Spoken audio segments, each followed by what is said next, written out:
دين إسلام قود قدا فودته dhiirasitu dubarraa cunqursa fuulduratte seenaa islaamaa keessatti baay'eedha dubbatamti tahabdeetti dhugumatti isin fahamte diini islaamummaan ifa baanaan nu agarsiisnas diini taariika islaamaa keessatti kan jalqabanu ga'e awwala namni qur'aana rasuularraa dhaga'e namni rabbitti amane jalqaba islaama ta'e haadha muumintootaati Khadiijaa dura bu'e.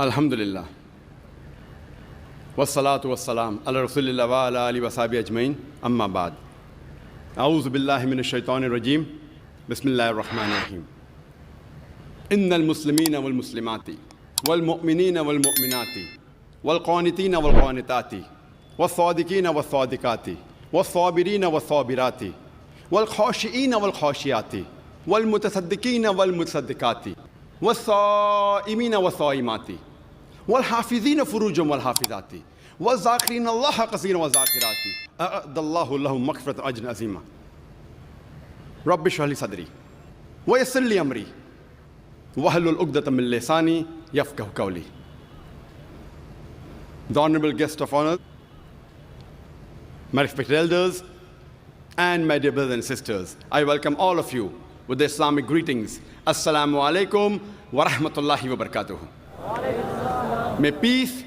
Keessummoota kabajamoo, hangafoota kiyya kabajamoo, obboleen kiyya jaalatamoo, salaamtaa nagayaatan islaamaa, assalaamu alaikum wa rahmatullahi wa barakatuh jechuuniin isin simadha.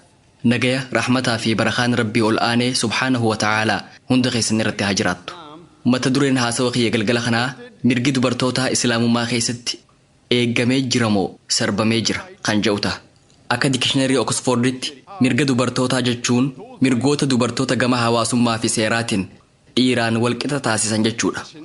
Akka dikishinarii Oxforditti mirga dubartootaa jechuun mirgoota gama seeraa fi hawaasummaatiin dubartootaaf sadarkaa dhiiraan wal isaan qixxeessitu kennuu jechuudha.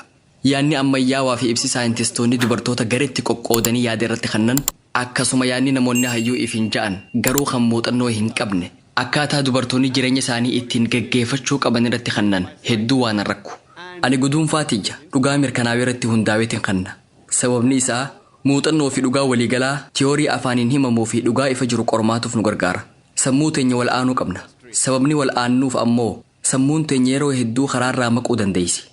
Dhugattuu bara dur sammuun yeroo dursanitti cimtuu ja'amtee amanamtu dachiin tun diriirtuudha jettee yaadaa turte.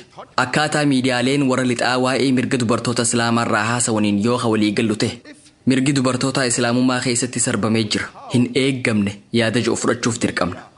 Warri lixaa waa'ee dubartoota bilisoomsuu wanni isaan haasawan qaama isaanii qullatti hambisuu kabajaa isaanii mulqee waan nafsee isaanii ajjeesu malee waan biraati miti.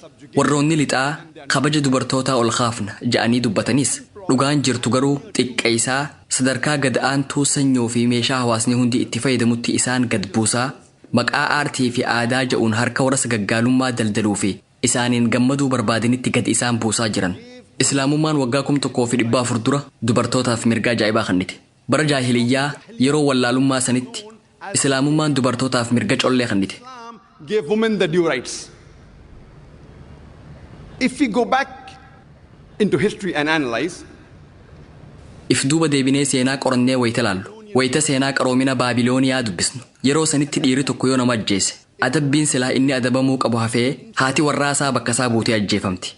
Seenaa qaroomina Giriikii yoo dubbisne ammoo uumama sheekoo keessatti beekamu kan paandooraa ja'amu qaban. Uumamni tun dubartiidha. Isiin tun madda rakkoo fi hammeenya hawaasa keessatti mudatuu ja'amtee beekamti. Qaroomina Giriikii kana keessatti dubartoonni sagaggaalummaa fi ittiin gammaduu qofaaf oolan. Seenaa qaroomina Roomaa wayita dubbisnu yeroo qaroominni kun sadarkaa guddaarra gahee ja'amee amanamutti dhiirri haadha warra isaa akka ajjeesuu danda'u hayyamameefii ture. dubartoonni meeshaa sagaggaalummaa fi ittiin gammadan qofa turan qullaa deemuu fi dhiira hedduu waliin zinaa raawwachuun baraman seenaa qaroomina warra Masrii wayita dubbisnus dubartiin akka mallattoo hammeenyaatti fudhatamti seenaa qaroomina ummata arabaa kan qura'aanni bu'uun dura jirtuu wayita dubbisnu heddumminaan intalti dubraa takka dhalannaan osoo lubbuun jirtuu awwaalaa turan alhamdulillah rabbiif galanni haa ga'u eega qura'aanni buufameen booda ergamaa xumuraa fi goolabbii nabi Muhammad sallallahu alaihi wasallamiin booda dubartoonni mirga isaanii harkatan sadarkaan dubartootaa ol fuudhamte yaadame yeroo jaahiliyyaatti ummanni arabaa ummata dachii tanarra jiru keessaa isa irra doofaa ture eega qura'aanni buufameen booda dubartoonni mirga harkatan. The status of the women. Imagine in the days of ignorance, it was known as Yawm al-Jahiliyyah. The Arabs were the most ignorant people of that time. And after the revelation of the Quran, the women, they got their due rights. Before we discuss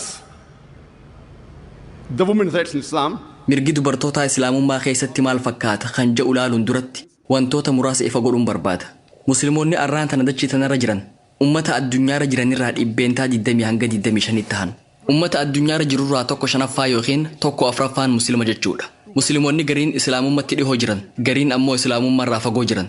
Namni tokko waa'ee mirga dubartootaa kan islaamummaa keessaa yoo madaaluu barbaade, waan hawaasni muslimaa godhu laalee madaaluun qabu. Waa'ee mirga dubartootaa kan islaamummaa keessaa qoratuun yoo barbaachise, maddeen amanamoo irratti hundaa'uu qabna. Maddeen amanamoo diin islaam wahyii xumuraa fi goolabbii qura'aana kabajamaa akkasuma hadiisota amanamoo ergamaa xumuraa fi goolabbii nabi Muhammad sallallahu alaihi wasallam. Kanaafuu mirgi dubartootaa islaamummaa keessa jiru maddeen amanamoo qura'aana rabbii fi hadiisota saxiiha ergamaa rabbii jaalatamaa nabi Muhammad sallallahu alaihi wasallam irratti hundaa'ee madaaluu qaba. Aayatoonni qura'aanaa walitti hin bu'an, hadiisonni saxiihaatis walitti hin bu'an, qura'aanaa fi hadiisonni saxiihaa wal deeggaran walitti hin bu'an. Haa ta'u malee hayyoota islaamaa kan dhimma dubartoota irratti yaada garagaraa qaban ni garra. Sababni ammoo hayyoonni kunniin aayaa qura'aanaa takka qofa fayyadamuun aayaalee biroo dhiisuu isaaniiti. Qura'aanni guutumatti dubbifamuu qaba. Qura'aanni guutumatti yoo dubbifame rakkinoonni kunniin furmaata ni argatan. Muslimni dhugaa hundi jaalala rabbii subhaanahu wa ta'ala argachuuf tattaafata. Sun dirqama. Kaayyoon muslimni carraaquuf ijoon beekamaa ta'uuf yookiin fedhinnaa dhuunfaa guuttachuuf miti. Kaayyoon ijoon muslima hundaa jaalala rabbii subhaanahu wa ta'ala argachuuf ta'uu qaba. it's the duty of every true Muslim, whether man or woman, to seek the pleasure of Allah subhanahu wa ta'ala, Almighty God. The main aim should not be to get famous or to satisfy one's own ego. The main aim of every Muslim, whether man or woman, is to seek the pleasure of Allah subhanahu wa ta'ala. Men and women in Islam, they are equal. Islaamummaa keessatti dhiiraa fi dubartiin wal qixa. Haa ta'u malee wal qixxummaa jechuun tokko jechuu miti. Dhiiraa fi dubartiin wal qixa garuu tokko miti. Ijaarsa keessa qaama dhiiraa fi dubartii jidduu garaagarummaa guddaatu jira. Ijaarsa keessa qaamaa, gubbaa qaamaa, xiinsammuu fi uumama qaama ilma namaa irratti hundaa'ee Rabbiin ol aane subhaanahu wa ta'ala dhiiraa fi dubartiif gahee garagaraa kenne. Yeroo hedduu dhiiraa fi dubartiin tokko yookiin wal fakkaatuu danda'an. Yeroo tokko tokko ammoo keessa qaamaa, gubbaa qaamaa, xiinsammuu irratti hundaa'anii garaagarummaa qaban. Inni uumaa keenya maaltu nuuf gaarii akka ta'e isaatu beeka. Haasawa kiyya kan mirga dubartootaa islaamummaa keessatti jiru kutaalee gurguddoo jahattiin qoode. Mirga dubartootaa islaamummaa keessatti gama amantiitiin, mirga dubartootaa islaamummaa keessatti gama diinagdeetiin, mirga dubartootaa islaamummaa keessatti gama hawaasummaatiin, mirga dubartootaa islaamummaa keessatti gama barnootaatiin, mirga dubartootaa islaamummaa keessatti gama seeraatiin, akkasuma mirga dubartootaa islaamummaa keessatti gama siyaasaatiin. Haasawa kiyya kutaalee gurguddoo jahan kana jalattiin qoode. First we'll discuss the spiritual rights of the women in Islam.